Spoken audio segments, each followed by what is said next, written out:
안녕하십니까. 행복한 아침 이재용입니다. 안녕하세요. 정예인입니다. 새로운 한 주가 시작됐습니다. 오늘은 11월 17일 월요일이고요.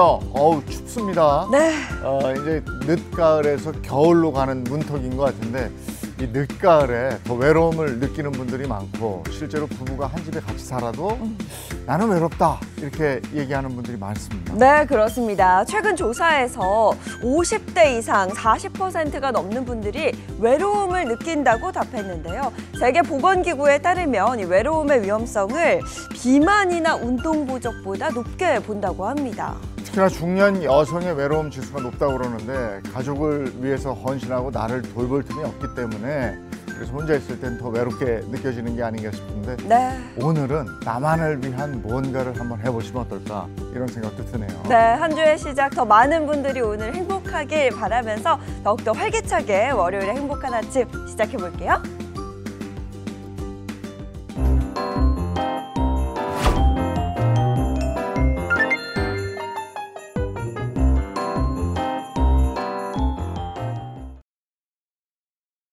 제법 추운 월요일 아침에는 어떤 소식이 들어와 있을까요? 모닝픽부터 시작하겠습니다. 손석구 평론가와 함께하죠.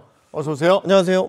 네, 첫 번째 모닝픽입니다. 어떤 겁니까? 네, 첫 번째 모닝픽은 코스피 4천선 지켜낼까입니다. 네, 가장 먼저 지난주 국내 증시 흐름부터 좀 짚어주시죠. 네, 지난주 코스피가 간신히 4천선을 지켜냈습니다.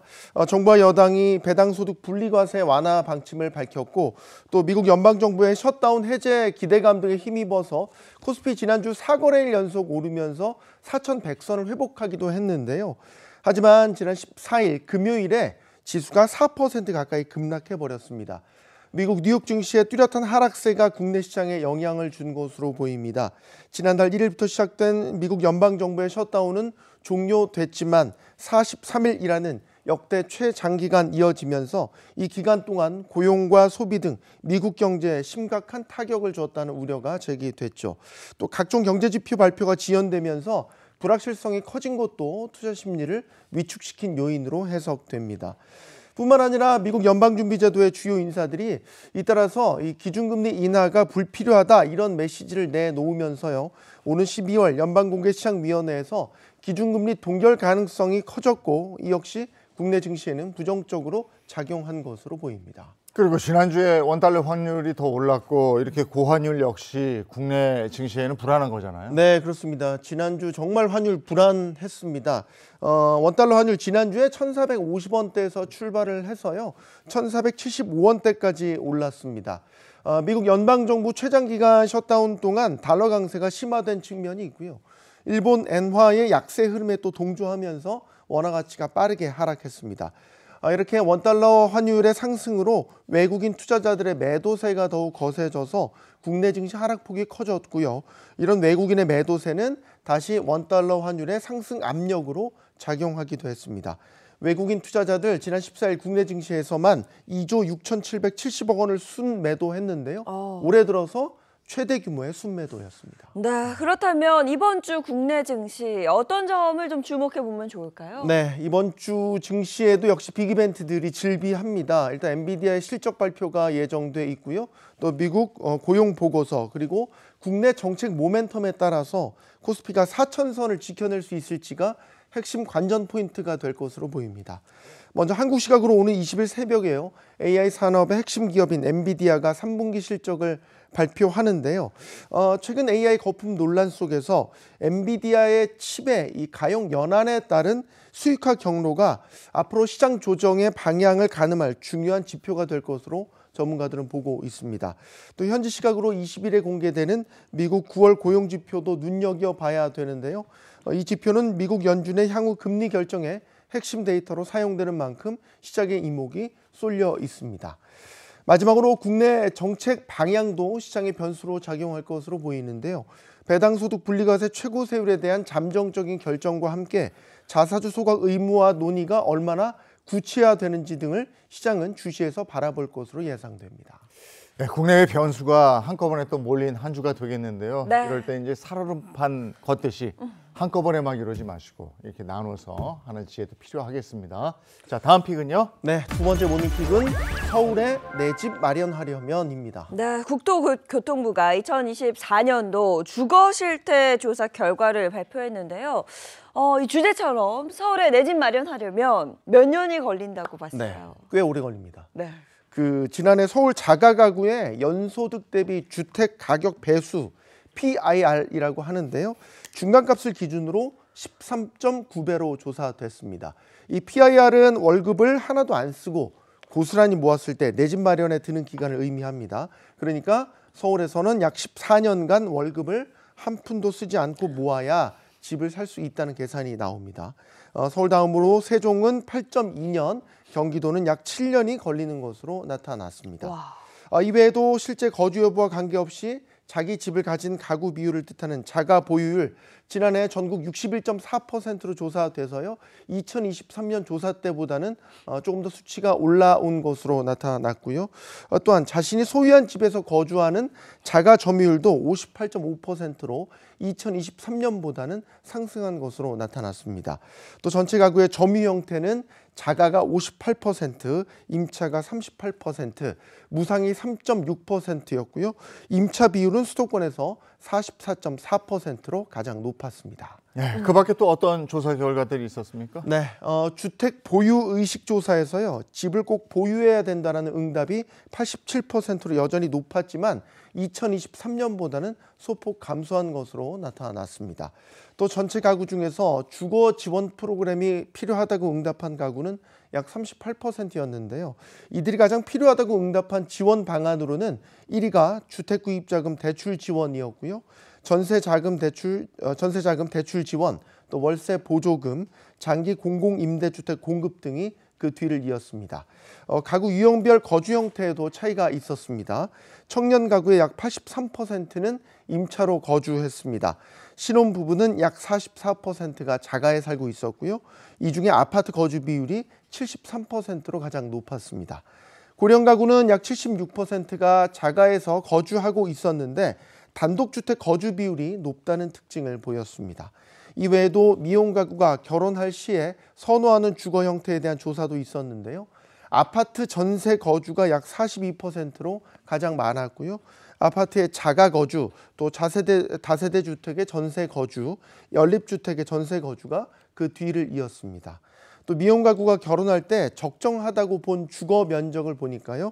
75.8제곱미터, 약 23평이었고요. 결혼할 때 가장 필요로 하는 주거 지원으로는 주택 구입 대출을 꼽았습니다. 주거 여건하고 인식을 알아볼 수 있는 그런 조사 결과인데요. 예, 다음 픽은요.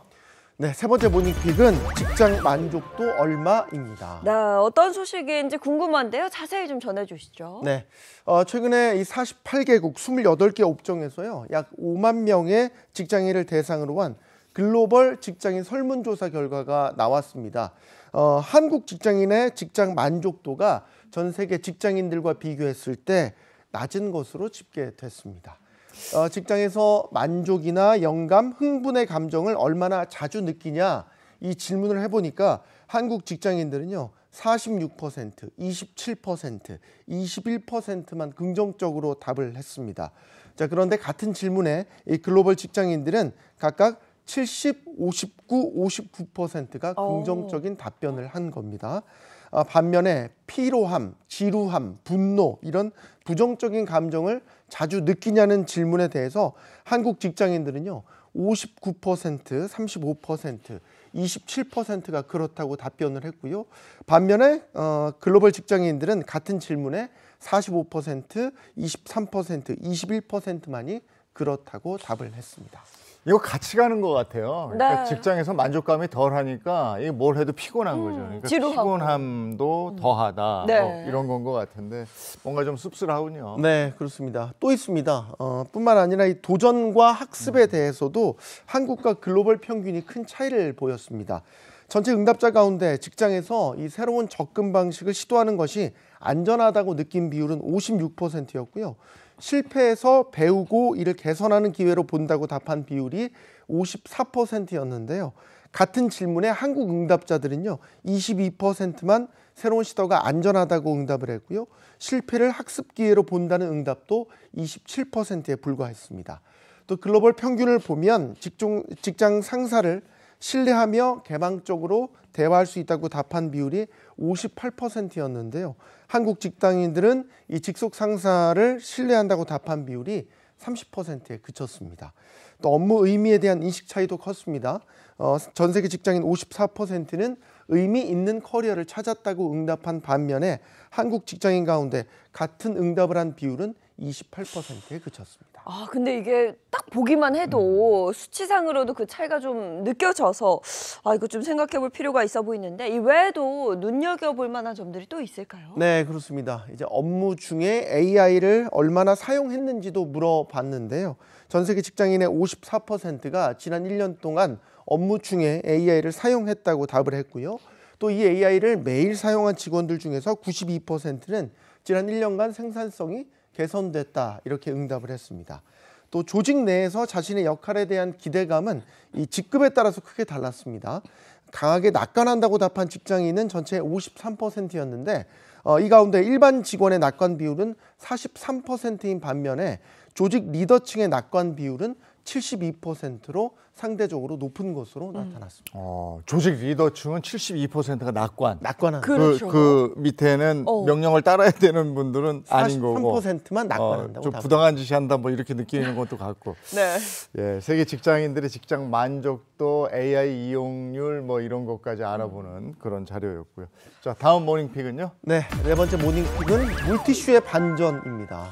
이제는 뭐 생활에서 정말 빠질 수 없는 게 물티슈인데요. 물티슈의 반전, 어떤 반전이 숨어 있을까요? 두 분 혹시 그 물티슈를 식탁 닦을 때 사용하시는지 모르겠어요. 저는 사용합니다. 식탁 닦을 때. 집에서는 모르겠고 식당 같은 데 가면 이렇게 사용하시는 한번- 닦기도 하죠. 네네. 네, 저도 뭐 급할 때 종종 물티슈 식탁 닦는 데 사용하거든요. 근데 이제 그러면 안 될 것 같아요. 그래요? 이제 그 물티슈를 생각할 때 왠지 행주보다 간편하기도 하고 왠지 더 위생적일 것 같다 이런 생각을 하실 수도 있는데 전문가들은 이 식탁처럼 음식이 직접 닿는 곳에 물티슈로 닦는 거는 적절하지 않다면서 주의를 당부하고 있습니다. 식품의약품안전처와 한국소비자원에 따르면요, 이 물티슈에는 이 방부제나 보존제, 계면활성제, 향료 같은 다양한 화학 성분이 들어 있다고 하는데요. 그래서 물티슈로 닦은 식탁 위에 수저 같은 것들을 올리게 되면 이러한 성분이 식탁 표면에 그대로 남게 돼서 채널로 유입될 수 있고요. 이게 또 민감한 사람에게는 피부 자극이나 알러지 반응을 일으킬 수 있다고 합니다. 또 일부 물티슈에 사용되는 이 벤잘코늄 클로라이드 성분이라는 게 있는데 이 성분은 살균과 소독 효과가 강하긴 하지만 장기간 반복적으로 노출될 경우에는 알레르기성 접촉 피부염이나 또 점막 자극, 급성 독성 등 위험을 일으킬 수 있다 이렇게 보고된 바가 있습니다. 물티슈 제품도 워낙에 다양하다 보니까 평소에 내가 잘 쓰는 물티슈 성분 이거 좀 알고 있어야 되겠네요. 네. 네, 그렇습니다. 이 살균이나 제균 기능을 강조한 물티슈의 경우에는요, 화학 성분을 더 많이 함유하고 있을 수 있기 때문에 제품 표시 사항을 꼼꼼히 확인하는 게 중요하고요. 식탁 재질에 따라서도 이 물티슈 사용에 주의가 필요합니다. 예를 들어서 좀 단단해 보이는 대리석 식탁의 경우에는 사실 그 표면에 미세한 구멍이 많은 제품이기 때문에 액체나 산성 물질에 취약하다고 합니다. 그래서 알코올이나 이 계면활성제에 반복적으로 노출이 되면 표면 광택이 손상되거나 얼룩이 남을 수 있어서 이 대리석 식탁의 경우에는 물티슈보다 전용 클리너나 부드러운 천으로 닦는 게 좋다고 하고요. 원목 식탁의 경우에도 이 코팅층을 유지한 상태에서 미지근한 물수건으로 관리하는 게 좋다고 합니다. 또 만약 부득이하게 식탁을 닦을 때는 물티슈를 사용해야 한다면 이 식품 접촉면 사용 가능 혹은 주방 식탁 전용 같은 용도 표시를 확인하는 게 중요하다고 하고요. 식품 접촉면에 사용할 경우에는 반드시 물로 헹굴 것이라는 또 안내가 있는 제품의 경우에는 물티슈를 사용한 후에 물수건으로 한 번 더 닦는 게 잔여 성분을 없애는 데 중요하다는 점 꼭 기억해 두시기 바랍니다. 네, 이거 제대로 알고 써야 되겠네요. 네. 여기까지 하겠습니다. 손석호 평론가와 함께했습니다. 고맙습니다. 감사합니다. 고맙습니다. 네, 볼에 닿는 공기가 확실히 차가워졌습니다. 오늘 날이 굉장히 추운데요. 날씨 알아보겠습니다. 문다는 기상캐스터 나와주세요. 네, 오늘 집을 나설 때에는 완전 무장이 필요합니다. 북쪽에서 밀려온 찬 공기가 또다시 반짝 추위를 만들어낼 텐데요. 어제보다 기온이 크게 떨어져 체온 조절에 유의하셔야 합니다. 어제 한낮에 18.7도까지 올랐던 서울의 기온은 오늘 6도에 그치면서 12월 초 겨울 추위가 찾아옵니다.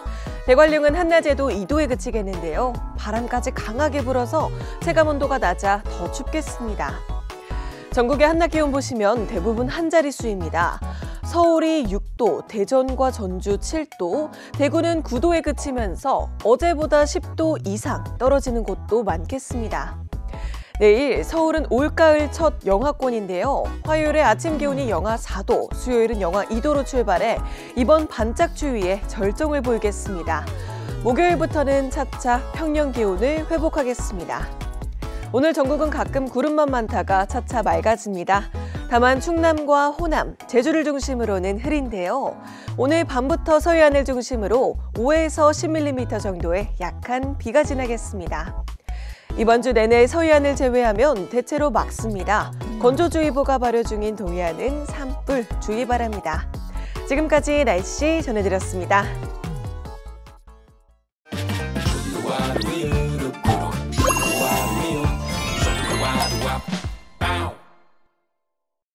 요즘에는 농업에도 인공지능, AI 이런 것들이 도입이 되면서 또 다른 변화의 모습을 볼 수가 있다고 그래요. 네, 그렇습니다. 기술과 창의력이 만나 또 새로운 산업으로 도약하고 있는데요. 특히 청년 창업가들의 도전이 새로운 바람을 일으키고 또 하나 농업의 미래를 이끌고 있다고 합니다. 그래서 오늘은 농식품 산업의 혁신을 이끌고 있는 주인공들을 만나볼 텐데요. 바로 2025 농식품 창업 콘테스트 생생한 현장으로 가볼 겁니다. 네, AI로 농업을 스마트하게 바꾸는 사람들 지금 함께 만나보시죠. 농업이 다시 주목받고 있습니다. 기술과 열정, 그리고 청년의 도전이 만나 새로운 농업의 시대를 열고 있습니다. 이 변화의 중심에는 2025 농식품 창업 콘테스트가 있습니다. 농림축산식품부가 주최하고 한국농업기술진흥원이 주관하는 이 대회는 농식품 산업의 미래를 이끌 혁신 창업 기술을 발굴하는 대표 무대입니다. 올해 대회에는 570개 팀이 지원하며 역대 최대 규모로 치러졌습니다. 그중 단 10팀만이 결선 무대에 올랐습니다. 농업의 미래를 향한 청년들의 아이디어가 무대 위에서 펼쳐집니다. 2025년 9월, 그 뜨거운 열정의 무대가 막을 올렸습니다.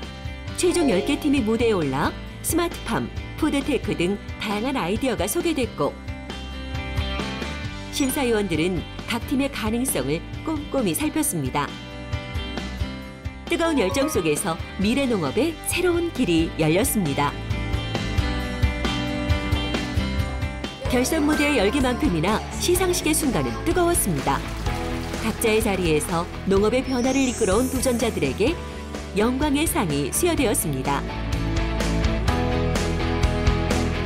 그리고 마침내 2025 농식품 창업 콘테스트의 대상 대통령상 수상의 영광은 AI 스마트팜 기업에게 돌아갔습니다. AI와 로봇이 이끄는 농업의 혁신. 이 기술은 앞으로 농업에 어떤 변화를 가져올까요? 네, 안녕하세요. AI 로봇 기술 기반 스마트팜 운영 사업을 하는 대표 주진영입니다. 네, 우선은 현재 농촌에서 가장 어려워하는 문제 중에서 노동력에 대한 문제가 있습니다. 그런데 저희가 노동력 문제를 해결하기 위한 로봇 기술을 소개를 했고 또 그간의 로봇 사업을 하기 전에 국내에 있는 농가들 대상으로 센서랑 데이터 관리하는 솔루션들을 꾸준히 납품을 해왔었는데 이런 사업화의 능력과 기술력에 대한 인정을 받아서 더 잘하라는 의미로 상을 주셨다고 생각을 하고 있습니다. 이러한 지지 기반을 바탕으로 새로운 기술들을 보급해서 실질적으로 농가의 노동력 문제를 해결할 수 있는 방법으로 더 나아가려고 하고 있습니다. 농촌의 고령화와 인력난을 해결하기 위해 이들은 AI 기반 로봇들을 개발해 스마트팜 현장에 적용하고 있습니다. 농업에서 AI가 할 수 있는 일은 생각보다 많습니다. 재배 전문성과 같은 지식의 영역에서는 인공지능이 재배 노하우를 보완하고 현장에서는 로봇이 사람의 손을 대신해 움직입니다. AI와 로봇이 함께 만드는 스마트한 농업. 그 변화가 이미 현장에서 시작되고 있습니다. 현재 저희가 운영하고 있는 로봇 기술은 주로 예찰과 방제 로봇입니다. 예찰의 경우는 사람의 눈을 대신해서 농장을 돌아다니면서 로봇이 작물의 상태를 인공지능 기반으로 판별하는 그런 로봇이고요. 그 다음에 방제 로봇의 경우에는 농장 전체를 구석구석 돌아다니면서 해충과 또 어떤 병해충들을 방지할 수 있는 그런 농약을 분무하는 그런 기능을 가지고 있는 로봇입니다. 이 로봇의 주행 방식은 두 가지로 나뉩니다. 농장 전체의 지도를 학습하여 자율적으로 이동하는 완전 자율주행 방식, 그리고 라인을 따라 반복적으로 이동하는 반자동 방식이 있는데요. 현장의 환경과 목적에 따라 두 방식이 함께 활용되고 있습니다. AI가 관찰하고 로봇이 움직이는 새로운 농업의 형태. 그 핵심 기술은 무엇일까요? 인지하는 기술이 첫 번째인데요. 작물의 상태는 사람의 눈으로 봤을 때는 작물이 튼튼하다 아니면 조금 비실비실하게 자라는 것 같다와 같이 비정량적인 정보에 의존을 하게 되는데 AI 기반의 예찰 로봇을 활용하게 되면은 작물의 상태를 숫자로 표현할 수 있게 됩니다. 제곱미터당 몇 킬로그램의 수확이 지금 예상이 되는지, 잎의 면적이 제곱미터당 몇 제곱미터가 있는지와 같은 그런 수치 기반의 정보들을 바탕으로 조금 더 정확한 작물 상태 파악이 가능하고요. 과실의 크기, 개수, 색깔, 그리고 잎의 면적과 같은 식물체에 대한 정보들을 인공지능 기술을 통해서 추출을 하게 됩니다. 그런 추출된 정보를 가지고 사람이 해석을 한 다음에 자동 제어 장치에 가서 설정값들을 입력하는 구조로 지금 구성이 되어 있습니다. AI와 로봇이 함께 만드는 스마트팜. 앞으로 농업의 미래에 어떤 변화를 가져올까요? AI와 로봇 기술이 발전을 하게 되면은 사람이 그동안은 굉장히 많은 경험이 필요했었던 그런 농업에 대한 기술력 확보가 훨씬 더 짧은 기간 안에 이루어질 수 있다는 그런 장점이 있고요. 이러한 기술이 발달하게 되면은 사람이 농장에만 머무르면서 굉장히 많은 시간을 소비해야 되는 것으로부터 벗어나서 여가 생활을 즐기거나 휴가를 다녀오거나 와 같은 조금 더 일상을 즐길 수 있는 여유를 찾을 수 있다고 생각을 합니다. AI와 로봇 기술을 통해 새로운 변화를 만들어가고 있는 이들. 그들이 그리는 다음 목표는 무엇일까요? 현재는 예찰과 방제를 수행하고 있습니다. 그런데 아직까지는 사람 손으로 해야만 하는 그런 작업들이 되게 많이 있습니다. 크게 수확이라는 작업부터 적엽, 적과 등과 같이 작물체에 손을 대서 직접 무언가를 솎아내기를 한다든지 무언가를 따주는 그런 여러 가지 손이 굉장히 많이 들어가는 작업들이 있는데요. 이러한 사람이 해줘야만 하는 손이 많이 가는 작업들을 로봇으로 대체해서 수확까지도 자동화할 수 있는 기술을 개발하고 있고 더 나아가서는 농촌의 노동력 문제를 해결하려고 하고 있습니다. 그렇다면 이들이 바라보는 앞으로의 비전은 무엇일까요? 인공지능과 로봇 기술이 발달을 해서 사람이 훨씬 더 편하고 안정된 마음으로 농사에만 집중할 수 있도록 하는 그런 이상적인 모습을 꿈꾸고 있습니다. 물론 기술이 발전하는 단계에 따라서 모든 것들 다 사람을 대체할 수는 없겠지만 단계적으로 현장에 맞게끔 이런 것들을 적용시켜 나가는 것이 저희가 그리고 있는 비전입니다. 2025 농식품 창업 콘테스트를 통해 대한민국의 농업은 새로운 도약을 준비하고 있습니다. 청년의 도전과 기술의 혁신이 만나 대한민국 미래 농업의 길을 열어가고 있습니다.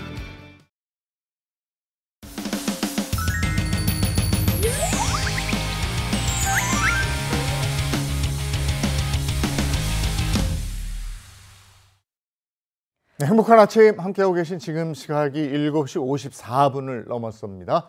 이번에는 마음의 가면을 벗고 진짜 마음을 마주하는 시간, 이호선의 복면 상담소 시작하겠습니다. 함께해 주실 분들입니다. 먼저 개그우먼 박수림 씨 자동차 칼럼니스트 이동희 씨 그리고 이호선 상담심리 전문가입니다. 어서 오세요. 네, 반갑습니다. 반갑습니다. 네, 반갑습니다. 네, 오늘 주제가 뭐예요? 네, 오늘 주제는요. 아마 많은 분들이 이와 관련된 생각을 하셨을 것 같아요. 이제는요. 내가 하고 싶은 일보다 할 수 있는 일을 찾는 게 더 어렵습니다. 근데 그 기간이 길어질수록 부모의 걱정은 더 깊어만 지는데요. 오늘 복면 상담소 주제 바로 이겁니다. 하고 싶은 게 없다는 아들 어떡하죠? 어떤 고민인지 먼저 영상으로 만나보시죠. 안녕하세요. 저는 50대 초반 아이들 둘을 둔 엄마입니다. 큰애 같은 경우에는 그래도 그나마 이제 조금 웬만큼 자기 관리를 좀 잘하는 편이고, 둘째 같은 경우에는 대학교를 의상 그런 패션으로 나왔었거든요. 근데 돈가스 집에서 알바를 또 하고, 그다음에 지금 커피숍에서 알바도 하고, 곱창집에서도 알바를 하고, 알바를 여러 가지 했거든요. 근데 그게 계속 오래 가는 게 아니고 한 한 달 내지는 최고 길게 간 게 한 6개월 정도 된 것 같아요. 그래서 하나라도 정확하게 좀 길게 오래 한 걸 좀 원하는데 그런 게 조금 안 되는 것 같아서, 어리다면 어리지만 이제 앞으로가 더 문제잖아요. 자꾸 그런 것만 하고 있으니까, 알바만 하고 있으니까 엄마 입장에서는 불안한 거죠, 이게.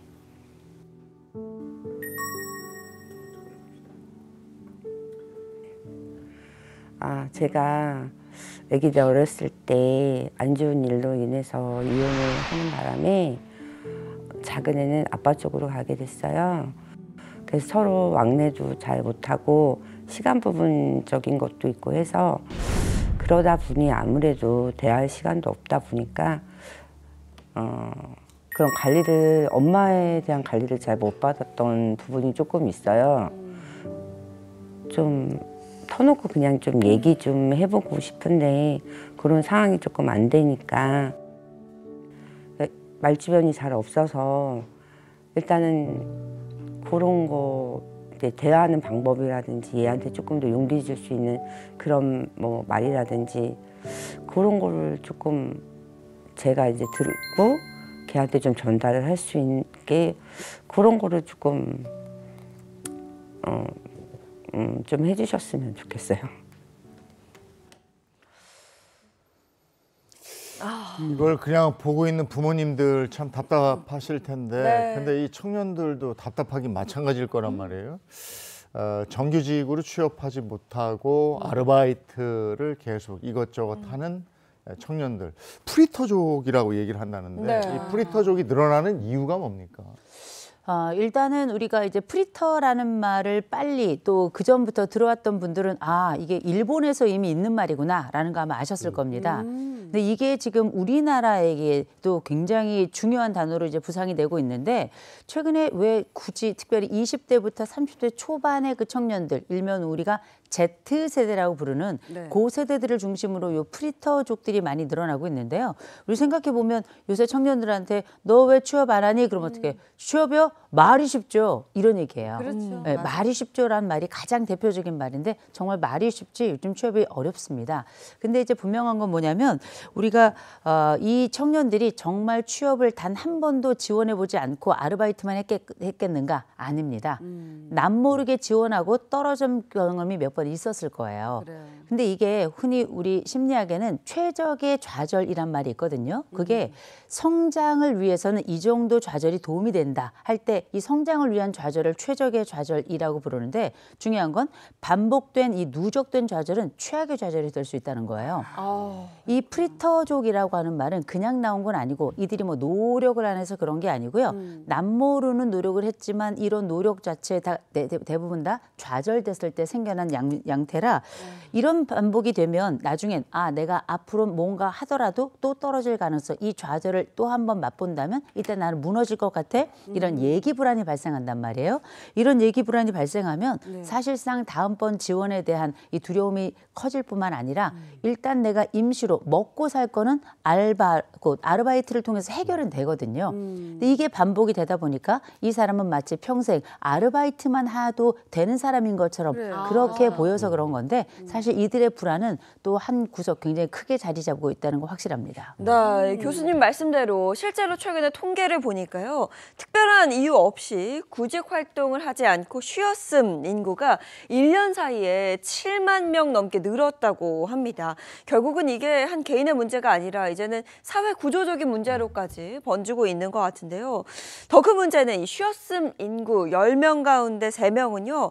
원하는 일자리를 찾지 못해서 마지못해 쉬고 있는 거라고 합니다. 세상 살면서 참 내 맘대로 할 수 있는 게 많지가 않아요. 네. 호락호락하지가 않죠. 근데 이 자식 키우다 보면 이건 정말 내 맘대로 안 되는구나. 이걸 느끼는 경우가 많습니다.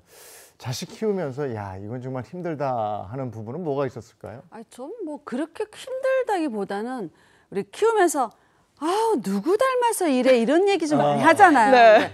어렸을 때 우리 아들은 참 잘생기고 예쁘다는 소리 되게 많이 들었거든요. 그래서 어머 누구 닮아서 이렇게 이뻐? 아빠 닮았구나. 하면 제가 예. 한편 좋으면서도 한편 좀 서운한 것도 있고. 근데 아들이 비염이 되게 심했어요. 근데 그건 절 닮아가지고. 그럼 너무 속상하긴 하더라고요. 그러니까 또 보면 아빠가 입이 짧아. 우리 아들이 또 많이 안 먹고 좀 짧으면 누구 닮아서 그런지 그게 너무 속상하더라고요. 저는. 그러니까 애가 좀 건강하게 잘 먹었으면 좋겠는데 그런 거는 또 안 좋은 건 또 아빠를 닮아서 아유 아빠 닮아가지고 안 먹는다고 막 이렇게 얘기를 하는데 딴 거는 그냥 모르겠어요. 근데 진득이 좀 잘하고 열심히 성실히하고 이런 건 나 닮았으면 좋겠다 이런 부분도 부모들은 갖고 있긴 하잖아요. 그럼요. 그래서 이게 말씀하신 것처럼 뭔가 좀 장점들을 애들이 좀 많이 닮았으면 좋겠는데 그게 아니라 꼭 단점들이 보일 때가 제일 좀 안타깝죠. 그리고 각자 부모의 그 단점들이 보이면 이게 진짜 누구 닮았냐라는 얘기가 여기까지 나오지만 사실은 너 닮아서 그래라고 상대방한테 얘기를 하게 되니까. 근데 저는 이제 저희 애들이 이제 지금 00년생하고 01년생이어서 지난 한 7, 8년 동안이 그 고등학교 때부터 대학을 졸업을 해서 취업을 하는 과정까지의 그 과정이에요, 지금. 그러니까 제일 사실은 힘들고 복잡한 과정들을 거쳤죠. 근데 오늘 여기 사연에서 나왔던 것처럼 사실 방향을 못 잡고선 이걸 할까 저걸 할까 고민하는 그 부분이 사실은 부모 입장에서는 제일 안타깝고 답답하거든요. 그래서 뭐라든 간에 정해져서 그거대로 좀 쭉 가면 좋겠는데 그걸 안 하고 있는 게 계속 불안했던 거죠. 근데 보는 부모들도 그러니까 불안불안하고 걱정스러운데 사실은 그 청년, 그 아이들이 더 걱정일 거예요. 답답하죠. 나도 뭔가 탁 잡을 수 있었으면 좋겠는데 뭔가 잡히진 않고 그러니까 자꾸 이제 떠돌게 되는 것 같은데 또 하나의 지적은 이제 어른들이 보기에는 얘네들은 왜 이렇게 간절함이나 절박함이 없지? 이런 얘기를 하는데 실제로 그런 거예요? 어떻게 된 거예요? 어른들이 말씀하시죠. 노력을 안 한다고. 노력을 근데 생각해 보면 이게 정말 노력을 안 한다고 이렇게 얘기하기는 좀 어렵습니다. 이들이 노력을 안 했다면 지금의 취업할 수 있는 위치까지 오지도 못했을 거예요. 그러나 여러 생애 발달 단계를 거치면서 나름의 노력을 안 한 사람은 없지만 또 이 세대가 어떤 시대를 만났냐도 굉장히 중요한 지점이라 지금이 굉장히 경기에 있어서도 어려움도 또 우리가 20세기에서 21세기 넘어오면서 굉장히 많은 직군들이 사라지고 있기 때문에 우리가 알고 있던 과거의 이력이나 경력이나 우리가 알고 있던 이런 방법들이 참 많이 없어진 것도 사실입니다. 그러니 부모도 자식들에게 일종의 멘토링이나 아니면 뭐 진로와 관련돼서 조언을 하기도 굉장히 어려운 시점이거든요. 근데 저는 또 이런 말씀을 좀 드립니다. 이들이 성장하면서 워낙에 그 좋은 환경에서 성장을 했고 그렇다 보니 좋은 것들만 보고 자랐어요. 그래서 내가 이보다 덜한 것들을 갖는 것 자체를 굉장히 부끄러워할 뿐만 아니라 나는 여기 있을 사람이라고 생각하지 않는 겁니다. 이걸 흔히 부적절감이라고 불러요. 이 부적절감이 굉장히 중요한 단어거든요. 나는 여기 있으면 안 되는 사람이라 생각하니까 이 들어갔던 직장도 빠르게 없애고 혹은 포기하고 또 다른 영역으로 점프할 생각을 하는데 점프가 잘 안 되잖아요. 이런 첫 번째 어려움이 조금 조금 있다는 게 하나 있고 저는 이 부모님들도 좀 문제가 있다고 생각합니다. 애들한테 뭐라 그러냐? 너 네가 하고 싶은 일을 해. 이 세상에 하고 싶은 일 하기 싫은 사람이 어디 있어요? 그래, 다 그거 하고 싶지만 사실 사람은 해야 될 일도 있는 거거든요. 맞아요. 때로는 하기 싫은 일도 있는 건데 어렸을 때 내내는 네가 하고 싶은 일을 해. 야 걱정하지 마. 네가 하고 싶은 일을 해야 돼. 이렇게 얘기하잖아. 나중에 뭐라 그러냐? 너 왜 일 안 하냐? 그래. 이렇게 사실상 이 두 개의 양립할 수 없는 메시지를 주면서 이 아이들은 생각하는 거죠. 나는 내가 하고 싶은 일을 지금도 찾고 있는데 갑자기 왜 나한테 이 일을 해야만 한다고 이야기를 하는가. 이런 중복되는 메시지 때문에 헷갈린다 하는 청년들도 많이 있는데 여하간에 우리가 이제 청년들의 문제도 있지만 여기에는 시대의 문제도 좀 있고 또 부모들이 가지고 있는 기대를 가지고 있다가 포기되었을 때 갑자기 입장을 바꾸는 이런 세 가지 항목이 다 섞여 있는 것 같습니다. 부모를 키우는 아이를 키우는 부모 입장은 다 아마 공감되는 게 좀 뭔가를 하려면 끝까지 해라. 끈기 있게 해라. 네. 그런 얘기 많이 하잖아요. 게임 한번 시작하면 끝까지 잘하더라고. 끈기 있게 해라. 눈에 레이저 나올 때까지 밤새도록 해.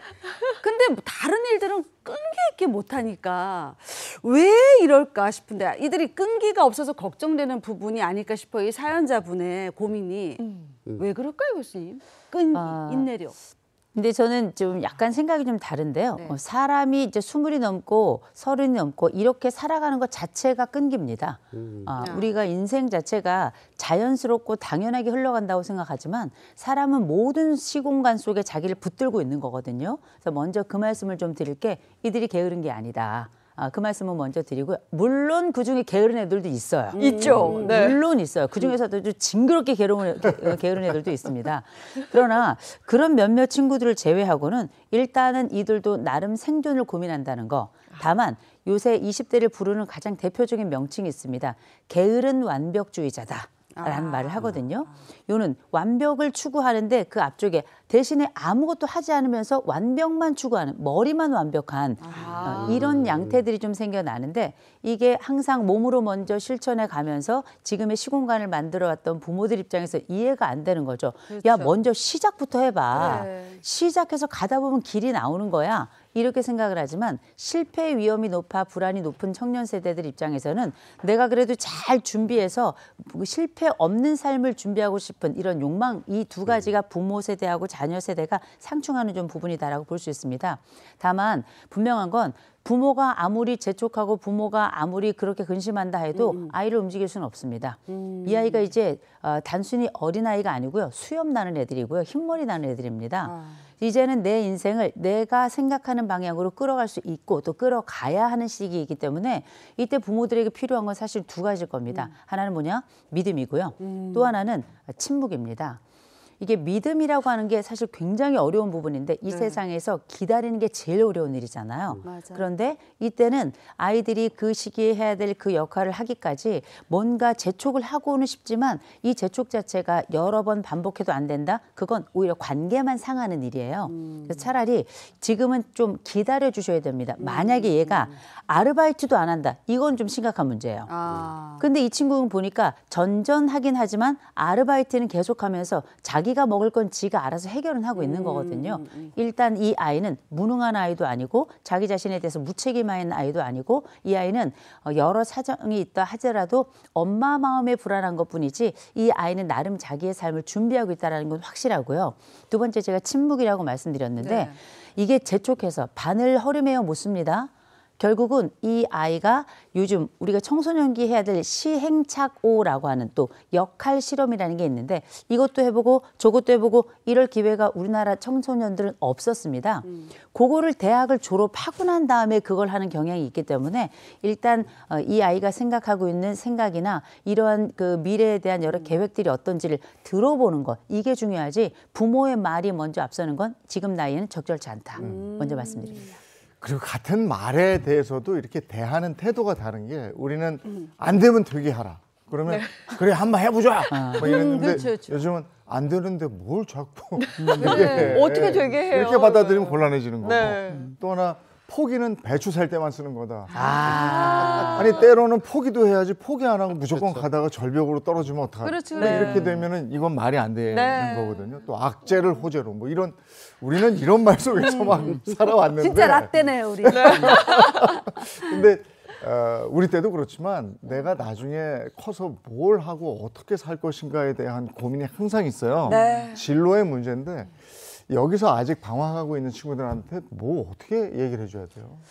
우리 그 이재용 MC께서 굉장히 중요한 말씀을 하셨는데 우리가 흔히 말하는 라떼 세대라고 하는 분들, 베이비 부모들하고 X세대들이 가장 많이 썼던 시대의 말이 있습니다. 하면 된다. 된다, 하면 된다. 요새 MZ 세대들은 되면 할까? 뭐 이렇게 생각을 해요. 이게 사실 이 윗세대가 볼 때는 이런 겁쟁이 세대들, 이렇게 능력도 다 갖추고 있으면서 부족한 것 없이 큰 아이들이 왜 이렇게 겁을 내는가, 그래, 이런 생각 때문에 약간 아쉬워하고, 아니 우리 때는 힘들고 어려워도 똥찌개라도 지면서 앞으로 나아갈 생각을 했는데 이 모든 환경 속에서 왜 불평만 하고 있는가, 이런 부분들이 이 사회에서도 약간 갈등의 양태를 보이기도 하고, 집 안에서도 지금 너는 왜 빠르게 취업을 하지 않느냐, 뭐라도 해야 되지 않느냐. 그런데 그러면서 동시에 부모들이 뭐라고 이야기하냐면, 야, 너 첫 번에 리학하면 죽을 때까지 리학하다. 너 첫 번 직업이 얼마나 중요한지 아냐? 이런 얘기를 하거든요.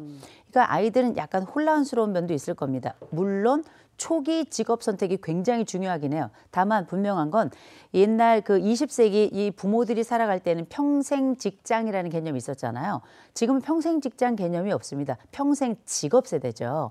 내가 끊임없이 직업을 계속 갖는 것, 여러 번 바뀌더라도 그걸 갖는 게 중요한 거지. 맞아요. 사실상 한 직장에서 평생 먹고 산다, 이건 거의 없어졌다고 보시면 될 것 같습니다. 20세기 머리 구조가 21세기를 담긴 어렵다는 거 좀 잠깐 말씀을 드리고, 또 한 가지는 지금 이제 이 아들이 몇 살인지 모르겠는데 이 아들이 가지고 있는 어려움이 이 부모들이 알지 못하는 영역들이 있습니다. 특별히 지금은 청년들이 한번 지원을 해서 입사할 때까지 최소 38번의 입사 원서를 내야 된다고 하잖아요. 네. 근데 이게 물론 노년층은 더 많은 입사 원서를 내야 되긴 합니다만, 이런 지원서를 내고 그에게 38번의 지원서를 냈다는 얘기는 37번까지 떨어졌다는 얘기예요.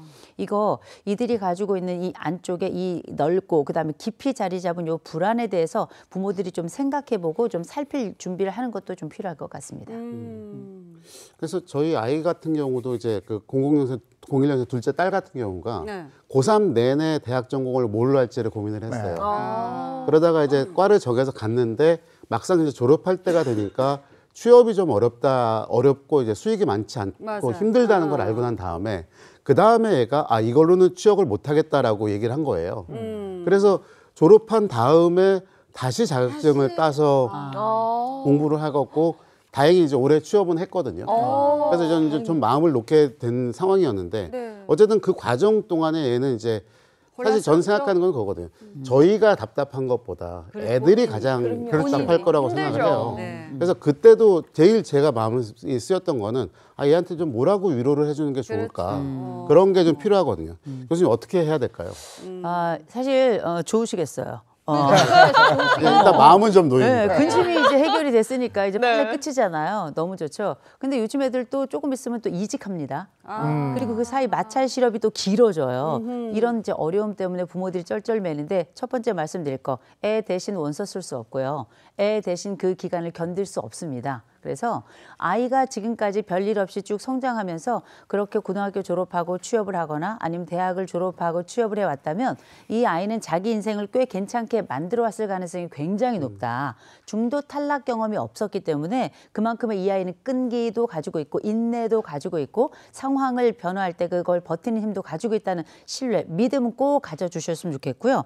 또 한 가지는 뭐냐면 지금 이 시점이 이제 조금 지나고 나면 이제 왜 형제도 있고 아래 형제도 있고 이런 집이 있을 텐데, 비교 지나고 나면 그 뒤로 미움이 되고요. 미움이 지나고 나면 분노가 됩니다. 그거는 아랫세대나 윗세대나 똑같아요. 부모나 자식이나 똑같습니다. 그래서 제일 먼저 말씀드릴 건 이 아이에 대해서 첫째, 비난을 너무 빠르게 하는 건 좀 조심해야 된다.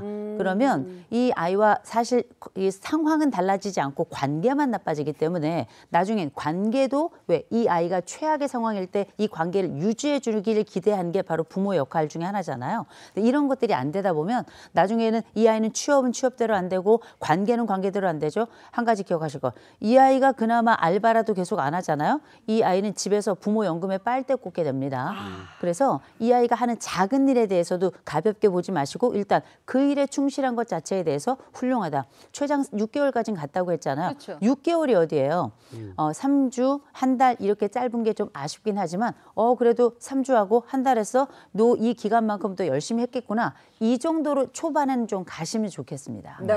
근데 사실 이 사연을 보면 사연자분이 여러 가지 이야기를 이 아들에게 하기가 굉장히 어려운 이유가 그 중요한 시기에 이혼 때문에 좀 떨어져 있었거든요. 그래서 맞아요. 어떻게 보면 할 말도 못하고 지금 좀 눈치를 보고 있는 것 같은데 실제로 이 사연자가 아들에게 느끼는 감정은 어떨까요? 우리가 부모가 이혼하면 자식들에게 죄 짓는 마음이 있죠. 그런데 전 이런 말씀 드립니다. 이혼도 나도 고통스럽고 온 가족이 하는 이혼이었기 때문에 힘들었을 텐데요. 이걸 죄책으로 가져가시면 평생 살아가며 아이들에게 미안하다 사과하고 그 과정을 통해서 이 아이들이 성장하는 내내 이 부모의 죄책감에 대한 값을 받아낼 겁니다. 이거 굉장히 조심하셔야 돼요. 그때 그 이혼을 통해서 너희가 아플 수 있었지만 그럼에도 불구하고 너희들 그 당시 잘 견뎌줘서 고맙다. 이만큼 잘 커져서 고맙다. 너희들 정말 독립적이고 훌륭한 애들이다. 여러 도움을 주지 못했지만 이만큼 온 건 다 니네들이 힘써 나아간 덕이다라고 그 얘기를 해주셔야지 정말 미안하다 발을 밟았으면 잘못했죠. 그렇죠. 그러나 살아가며 어쩔 수 없었던 그 순간을 견뎌준 걸 고맙게 생각하셔야 나중에 이 아이들도 내 부모의 죄책을 묻는 것이 아니라 내 삶에 대한 앞으로 약진하고 도약하는 그 나의 삶에 대해서 긍정할 수 있는 거거든요. 이 부분에 대해서는 분명히 아셔야 되고 또 이혼을 한 부모 밑에서 성장한 자녀들이라고 다 마음이 무거운 건 아니에요. 어떤 애들은 무념무상이에요. 또 어떤 애들은 굉장히 무겁게 받아들이고 어떤 애들은 이것 때문에 오히려 자기 삶을 더 주도적으로 사는 아이들도 있습니다. 맞아요. 그러니 모든 것을 내 아이들이 모든 차원에 있어서 아무 생각이 없었는데 부모가 거기에 죄책이라는 꼬리를 그 해석을 줄 필요는 굳이 없다라고 말씀드리고 싶습니다. 네, 그렇군요. 그러면 이렇게 오랫동안 쌓인 죄책감을 어떻게 하면 조금이라도 좀 덜어낼 수 있을까요? 엄마가 이걸 뭐 쉽게 덜어내긴 어렵긴 하겠습니다만 그럼에도 불구하고 전 지금부터 입에 말을 좀 바꿨으면 좋겠어요. 미안하다. 엄마가 이혼해서. 근데 엄마만 이혼했나요? 아버지도 이혼했어요. 그렇죠? 그래서 그럼에도 따로따로 떨어져 있어서 형제가 함께 합치기 어려웠던 지점이 있습니다만 그럼에도 불구하고 잘 커져서 고맙다. 그럼요. 그 모든 순간에 니네들이 얼마나 어려운 순간이 많았겠니. 그런데도 잘 넘어져서 정말 고맙다. 너 그 힘은 어디서 나오니?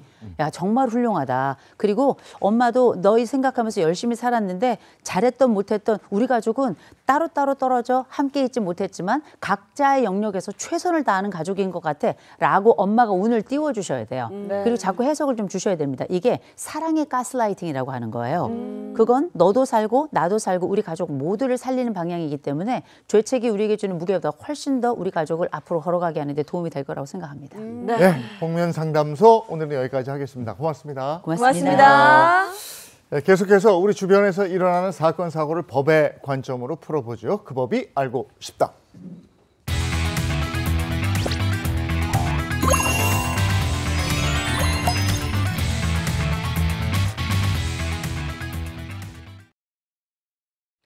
네, 이번에는 월요일의 법률 해결사죠. 강성신 변호사, 임주혜 변호사 소개합니다. 어서 오세요. 안녕하세요. 자, 오늘 주제부터 갈까요? 자, 여러분 시절 인연이란 말 아시죠? 그러니까 모든 인연에는 다 때가 있다 이런 얘기입니다. 결혼 역시 마찬가지죠. 때를 놓치면 현실적으로 쉽지가 않습니다. 자, 오늘 첫 번째 사연은 이겁니다. 결혼의 타이밍을 잡기 위해서 결혼정보업체를 찾았다가 낭패를 봤다는 한 여성의 사연입니다. 결혼정보업체 믿고 결혼했는데 사기라고요? 자, 어떻게 된 사연인지 꽁트로 먼저 만나보시죠. 집신도 다 제 짝이 있다는 말 아시죠? 하지만 아무리 기다려도 제 짝은 오지 않고 전 오랜 고민 끝에 결혼정보업체를 찾았습니다. 그리고 거기서 운명처럼 지금의 남편을 만나게 됐죠. 안녕하세요. 박선희 씨 맞으시죠? 느낌. 저 결혼해 주세요에서 소개받고 왔어요. 저런 바다 같은 느낌 너무 좋아. 재용 씨, 제가 좀 늦었죠. 죄송해요. 차가 막혀서. 아, 무슨 말씀을요. 이렇게 아름다운 숙녀분을 기다리는 건 저한테는 즐거운 일이죠. 네. 하시는 일이 어린이집 원장이시라고요. 아, 예, 제가 워낙에 아이들을 좋아하고요. 그러다 보니까 저는 천직으로 생각하고 지금까지 너무너무 재밌게 하고 있어요. 네네. 그나저나 수림 씨. 네. 저는 수림 씨를 본 순간 첫눈에 직감했어요. 이 여자는 내 여자다. 행복하게 해드리겠다. 수림 씨, 네. 저하고 결혼해 주세요. 두세요. 어떡해. 그렇게 남편의 끈질긴 구애 끝에 결혼에 골인한 저희 두 사람?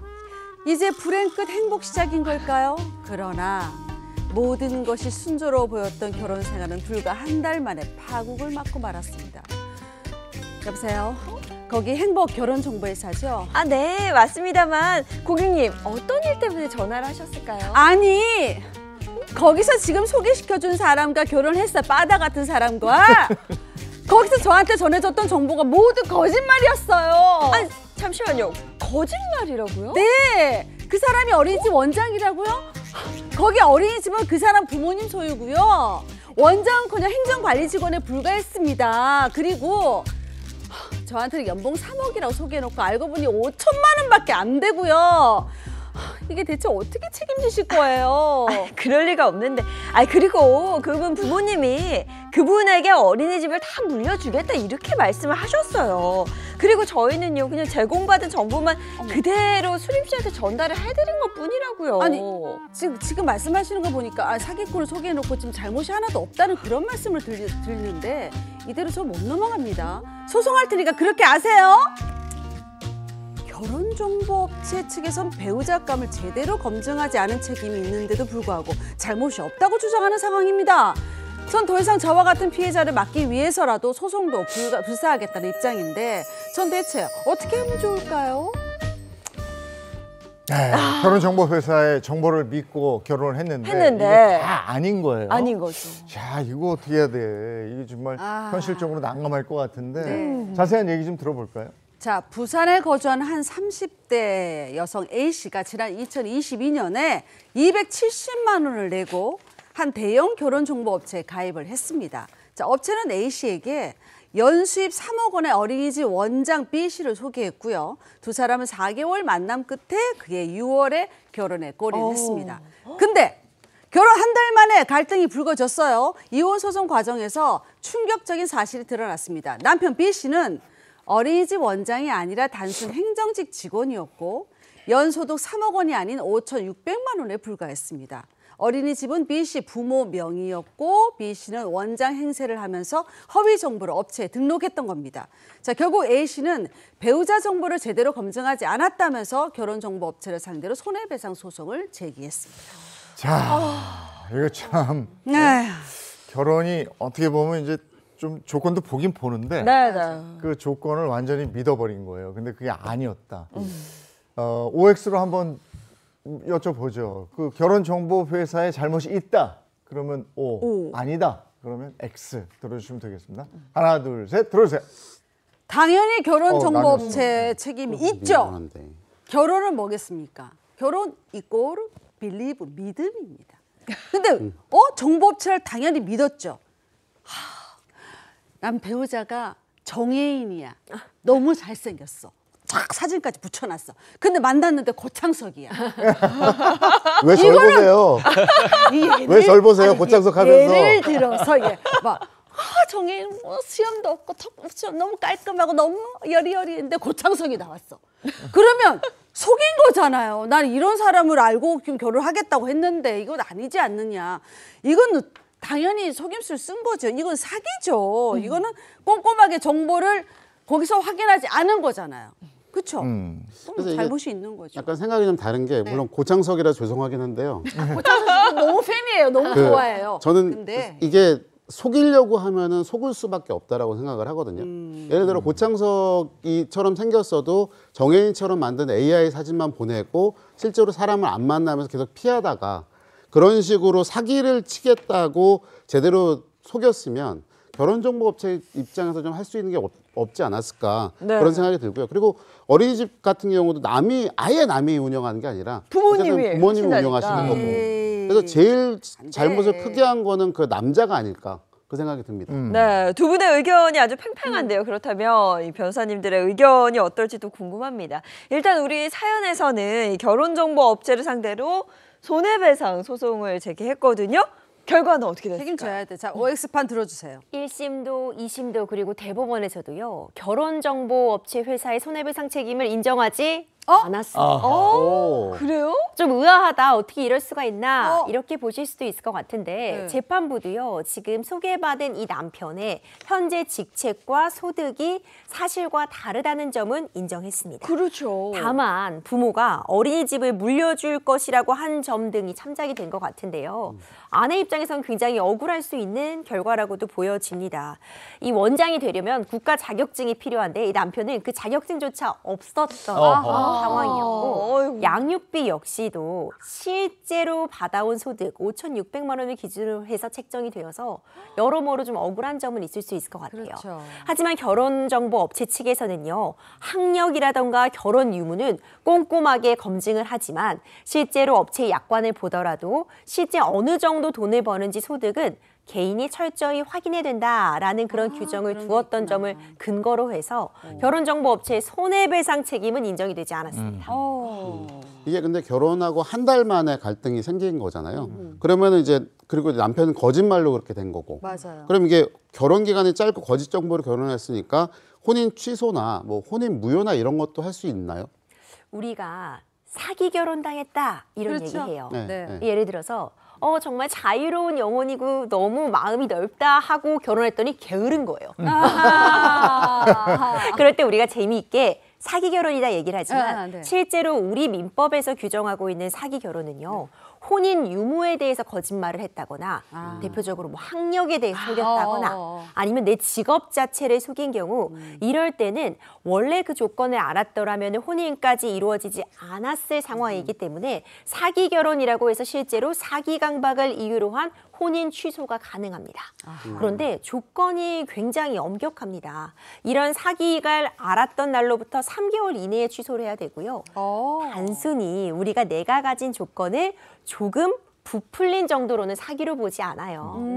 내가 학력 같은 부분에 대해서 명확하게 거짓말을 했다면 이건 사기라고 보겠지만 일부 조금 정도의 어떤 부풀림, 내가 이 사람의 마음에 들게 하기 위해서 거짓말을 한 정도는 사기까지는 이루어지지 않았다고 보기 때문에 그 정도의 차이에 따라서 사기 결혼인지 아닌지가 판단이 될 수 있고 이번 사안 같은 경우에는 남편이 거짓말을 한 것은 분명하지만 현실적으로 어떤 내 연봉이라던가 아니면 직책을 속였다면 사기 결혼으로 가기보다는 이혼 사유로서 이혼 사유는 충분히 될 수 있는 사정이기 때문에 이혼 쪽으로 가는 것이 좀 더 간명하지 않을까 생각이 됩니다. 그러니까 결혼정보업체들은 소개는 시켜주지만 이제 그 작성을 할 때 작정을 하고 속이기로 들면 결혼정보업체도 이제 속을 수밖에 없는 어쩔 수 없다 이거죠. 이렇게 되는 건데. 근데 당하는 당사자의 입장에서는 정말 억울하겠는데 말도 안 되죠. 이거 뭐 어떻게 해야 됩니까? 방법이 없겠습니까? 위자료 같은 거 일단은 결혼정보업체 경우에는 경우에 따라서 손해배상 청구가 인용되지 않는 경우도 있겠지만 우리가 봤을 때 확실한 건 누굽니까? 이 남편. 이 남편의 거짓말은 너무나도 확실하잖아요. 맞아요. 이 남편한테 방금 변호사님 말씀하신 것처럼 이거 이혼 사유다. 이거 이혼 사유고 그냥 이혼만이 아니라 당신의 거짓말 때문에 그로 인해서 내가 입었던 그런 어떤 정신적 충격, 내 아픔, 내 피해 이거는 위자료로 이제 청구를 할 수가 있죠. 실제 사례에서도 이런 경우가 상당히 많이 있습니다. 학력, 뭐 직업, 뭐 이런 것도 다 속이고 나중에 이제 알고 보면은 사실 글쎄요 모르겠어요. 저 같은 경우에는 이 사실을 나중에 알게 된다면 이미 신뢰가 깨져가지고 앞으로 배우자가 하는 모든 말들이 다 안 믿길 거거든요. 그러면 그런 상황에서 과연 이 혼인 관계가 잘 유지가 될 수가 있을까? 이미 신뢰가 파탄난 상황에서 제가 봤을 때 이런 부분은 제가 분명히 그 위자료 청구를 할 수 있는 사유로 판단이 들기 때문에 위자료 청구하셔서 좀 손해배상 받으시길 바라겠습니다. 아니 법적 책임을 그러면 이거는 좀 져야 한다. 뭐 이런 이야기일까요? 근데 이게 패소 판결을 받은 거죠? 그렇죠. 사실 우리 사례에서는 패소 판결을 받았어요. 그러니까 결혼정보업체의 책임이 어디까지인가 이런 부분이 좀 쟁점으로 떠오를 수 있을 것 같은데요. 고의로 상대방이 서류 같은 것을 속인 부분이 명확하다라고 한다면은 상대방이 당연히 책임을 져야겠죠.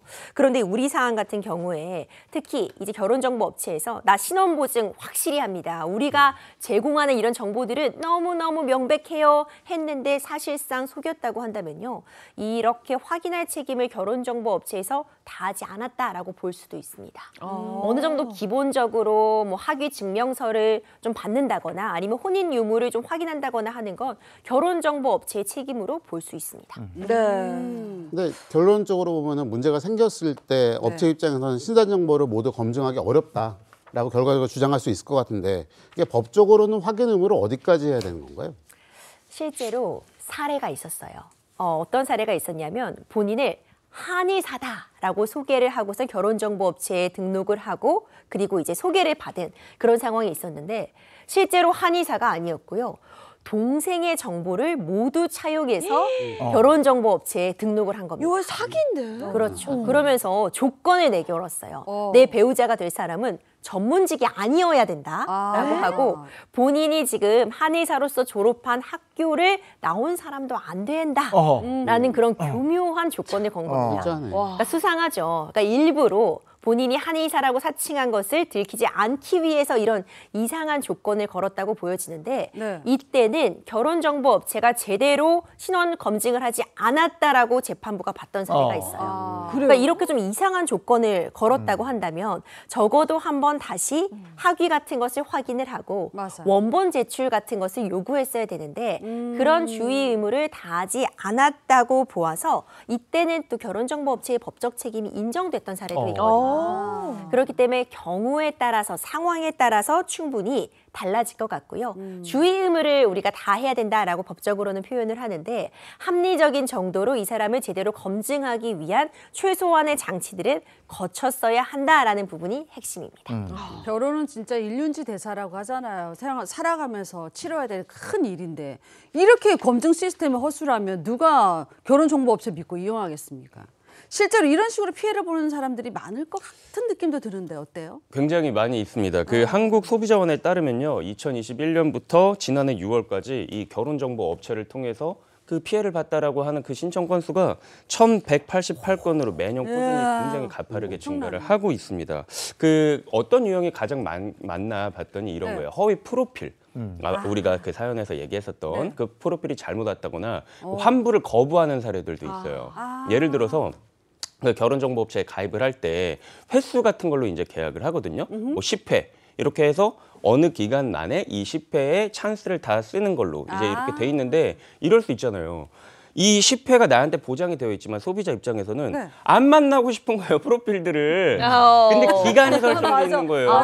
예를 들어서 그 기간이 영원히 무궁무진하다라고 하면은 내가 이렇게 좀 거부를 할 수도 있겠지만 기간이 설정돼 있고 프로필이 오는데 뭐 예를 들면 프로필이 내 마음에 들지 않거나 아니면은 그 프로필이 우리 사연처럼 허위의 정보를 담고 있을 때 막 이런 경우에 이 소비자 입장에서는 환불해 주세요. 라고 할 수가 있잖아요. 근데 이제 업체 입장에서는 환불 안 된다. 왜 안 되죠? 당신이 거부해서 안 만난 거니까는 기간을 설정해 놓은 거죠. 이런 식의 이제 분쟁들이 굉장히 많이 있습니다. 이게 결국은 소비자가 을리고 결혼정보업체가 갑인 구조처럼 되는데 맞아요. 이거 소송에서 소비자가 좀 승소한 경우가 있나요? 이게 다양한 사례들이 있는데 일단은 그 결혼정보업체도 결혼정보업체 그가 가지고 있는 어떤 고유의 약관 같은 것들이 또 있을 거예요. 본인들이 검증을 하는데 이 검증은 어디까지 할 것이며 만약에 이 검증이 제대로 되지 않을 경우 우리는 막 손해배상을 몇 억 막 뭐 이렇게 해주겠다. 이건 이제 업체마다 다를 것인데 당연히 소비자가 승소한 사례도 있습니다. 모든 게 다 거짓말이었던 거예요. 알고 보니까 막 직업도 거짓말, 뭐 혼인 유무도 거짓말, 뭐 또 거짓말. 이제 이런 경우에는 사실상 누가 봐도 가족관계 증명서만 떼봐도 검증이 너무나도 쉽게 가능한 부분이 있잖아요. 물론 어느 측면에서는 아까 말씀 나왔지만 모든 걸 다 검증하기는 어려울 수가 있어요. 사실 제가 경험이 있거든요. 제가 이제 결혼했지만 예전에 그 경험이 있었어요. 그래서 가입을 하려고 보니까 그 저의 재산을 나타낼 수 있는 객관적 서류를 다 내라고 하더라고요. 뭐 통장 잔고 뭐 근데 사실 그 중에 제가 그 부동산이 하나 있다고 기재를 했어요. 실제 있었거든요. 그 등기부등본을 떼서 갖고 와봐라 소유자 강성증 보게. 그래서 이제 떼 갖고 가려고 해도 그게 안 됐었어요. 왜냐면 분양권 상태였어요. 분양권 상태니까 제가 이거를 등본으로 보여주는 거 안 돼. 떼서 뭐 이렇게 나오잖아요. 보여주기가 그러면 분양권 계약한 계약서나 막 이런 거라도 다 갖고 와라 라고 해서 했는데 사실 그런 서류를 누군가가 만약에 나쁜 마음을 먹고 위조를 해버리면 그럴 수 사실 이런 거는 알 수가 없어요. 맞아. 그리고 정과 이런 거는 사실 일반 사인이 그거를 알아볼 수가 없거든요. 개인의 정과는. 근데 뭐 결혼했더니 나중에 막 정과 12번, 결혼정보업체 측에 이런 사기꾼 정과 12번을 나한테 소개를 해줘라고 해도 그래, 그렇지. 업체 측에서는 사실 알 방법이 조금 어렵다. 이런 부분은 좀 알고 계셔야 돼요. 그러니까 그거 가입할 때 이런 조건도 있지만 뭐 몇 번 만나게 해준다. 보장이요. 이게 이제 조건이 되는 거잖아요. 근데 몇 번을 만났어. 근데 몇 번을 만나도록 마음에 드는 사람이 한 번도 안 나왔어. 근데 횟수는 채웠어요. 아이고. 그럼 이거는 이제 어떻게 할 수가 없다. 그렇지만 이거 너무 억울하잖아. 아니, 나 마음에 드는 사람 한 번도 소개를 안 해줬는데. 그래서 이거를 환불을 요구할 수는 이런 경우는 없는 거예요? 사실 이런 분쟁이 정말 많죠. 왜 요즘 재미 삼아라도 내가 결혼정보회사 가면 나 몇 등급인가 뭐 이런 거 알아보는 것도 또 재미로 좀 관전 포인트가 되는 것 같은데요. 실제로 비용이 굉장히 비쌉니다. 기본적으로 결혼정보업체에 내 이름을 올려보려면 회원 가입비가 드는데 이게 200~300만 원 수준이에요. 여기서 끝나지 않습니다. 소위 얘기하는 뭐 전문직을 매칭받으려고 한다면 그냥 가입해서는 안 되고요. 프리미엄 서비스에 가입해야 됩니다. 그럼 뭐 1,000만 원 이상까지도 비용이 올라간다고 해요.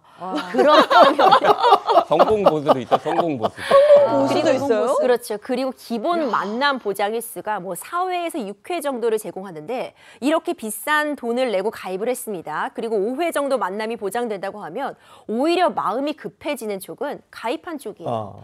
그 안에 마음에 드는 사람 못 만나면 그대로 다 그 돈을 날아가는 거니까. 날리게 되는 거거든요. 실제로 사례가 있었습니다. 의사인 여자 의뢰인이 이렇게 결혼정보업체에 가입을 하게 되는데 650만 원 내고요. 3번 만남 보장받았습니다.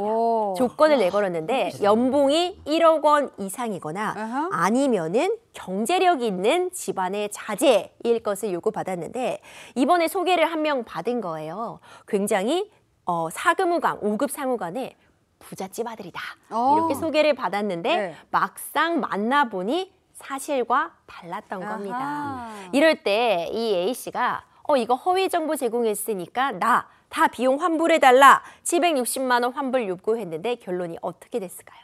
이거는 받았어야 맞는데 왜냐면 정확하게 제시를 했는데 조건이 명확했잖아요. 연봉의 고소득자에다가 경제력 있는 집안 자제 뭐 이렇게 구체적인 기준을 제시를 했잖아요. 근데 그 업체는 그 조건에 맞는 사람을 연결할 의무가 있는 건데 그걸 어긴 거잖아요. 그러면 업체가 당연히 전액 환불해줘야 되는 거 아니에요? 법원은 조금 다르게 봤습니다. 이 공정거래위원회 분쟁 해결 기준을 보더라도요. 이렇게 결혼정보업체에서 한 번도 소개를 안 하고서는 환불을 한다면은 일정 부분 가입비만 빼고 돌려받을 수 있지만 이번에 1회는 소개를 받았잖아요. 일부 사실과 다른 점, 고위공직자의 자제는 아니었다고 해도 일단 유효한 만남이 1회에 있었다면 1회 만남 부분은 제하고 나머지 비용만 돌려주라는 판단을 내린 겁니다. 네, 근데 허위 정보에 속은 그러면 이러는 이용자들 아무 보호도 못 받고 그냥 잘못했구나 이렇게 하고 지나쳐야 되는 거예요?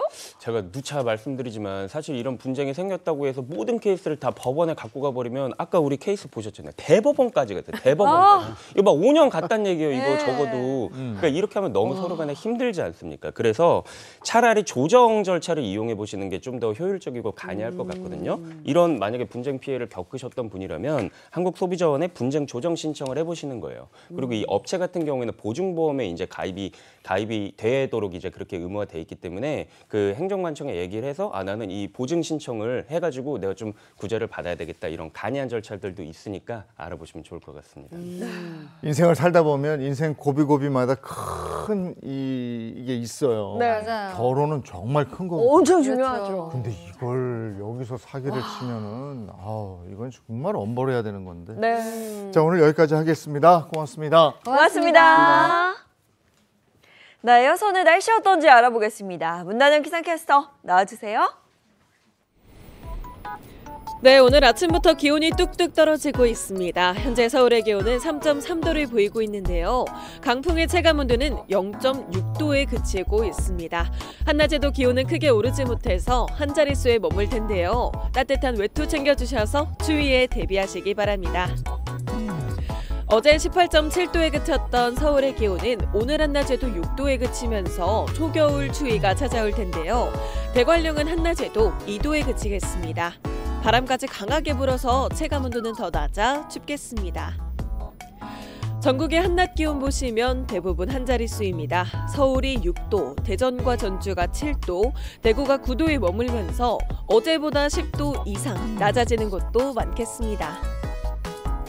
내일 서울은 올가을 첫 영하권이 예상이 되는데요. 화요일 서울의 아침 기온이 영하 4도, 수요일은 영하 2도에 그치면서 이번 반짝 추위에 절정을 보이겠습니다. 목요일부터는 차차 기온이 오름세를 보이겠습니다. 오늘 전국은 가끔 구름만 많다가 차차 맑아집니다. 충남과 호남, 제주를 중심으로는 흐린데요. 오늘 밤부터는 서해안을 중심으로 5에서 10mm 정도의 약한 비가 예상됩니다. 이번 주 내내 서해안을 제외하면 대체로 맑습니다. 건조주의보가 발효 중인 강원 동해안을 중심으로는 화재에 유의하셔야겠습니다. 지금까지 날씨 전해드렸습니다. 어제 낮에는 반소매 입고 다니는 분들도 봤는데 아이고 오늘은 뭐 바로 추워졌어요. 맞습니다. 오늘 기온이 뚝 떨어지고요. 거기다가 뭐 지역에 따라 차이는 좀 있겠습니다만 바람이 꽤 많이 부는 곳도 있어서 체감온도는 더 낮다고 합니다. 오늘 외출하실 때는 옷차림 든든하게 따뜻하게 하고 외출하시기 바랍니다. 좋은 하루 보내시고요. 저희는 내일 아침 7시 30분에 돌아올게요. 행복한 아침, 행복한 하루 되십시오. 고맙습니다. 고맙습니다. 즐거운 오아시스에서 Save Next 채널